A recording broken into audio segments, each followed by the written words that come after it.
Continuing the conversation this morning on homelessness and how it is affecting our school children.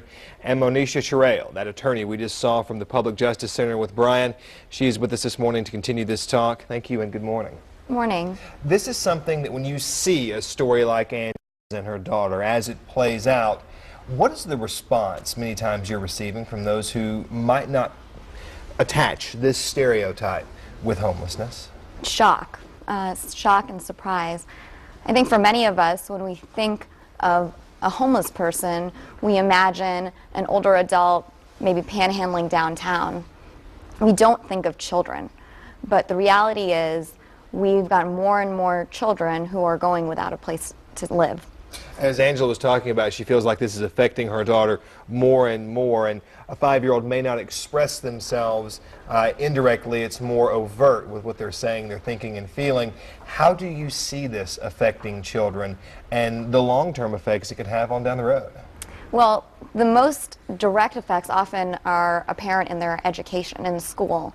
You know, teachers will say that a child that was always in on time is now frequently absent or late or sleepy, doesn't have a change of clothes, and that may be because they just got evicted last night and had to move into a shelter, or even more commonly, you know, double up with a relative on someone's couch where they may not have gotten a good night's sleep.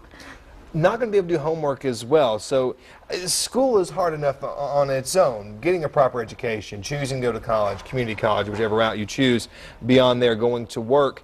This just seems to be stacking the deck against these kids. Yeah, that's absolutely true. And that's why Congress passed a law specifically to remove the barriers that homeless students face to attaining an education.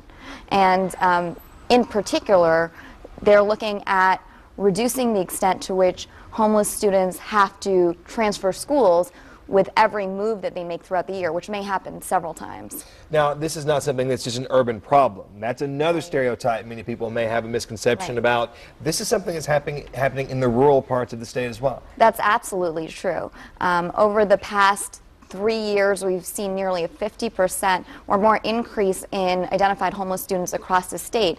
And really most of that has happened in the suburban and rural areas outside of Baltimore City. What can be done?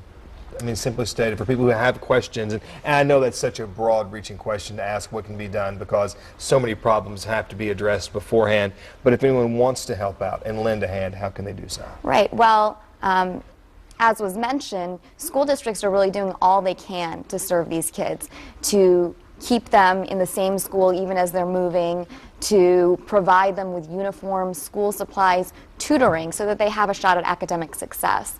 And the community can really help out by volunteering as a tutor at one of these shelters or in one of these schools, or donating school supplies and uniforms.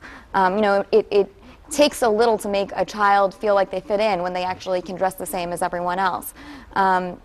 Another piece is the transportation. There's certainly a role for private foundations and others to support school districts as they try to provide services for these students. All right, the Public Justice Center is a nonprofit, been around since 1985. For more information and questions, your web address is publicjustice.org. Yes. All right, thank you so much for the time. Thank you very much. We're going to have this as a component to Brian's story coming up on abc2news.com in about an hour.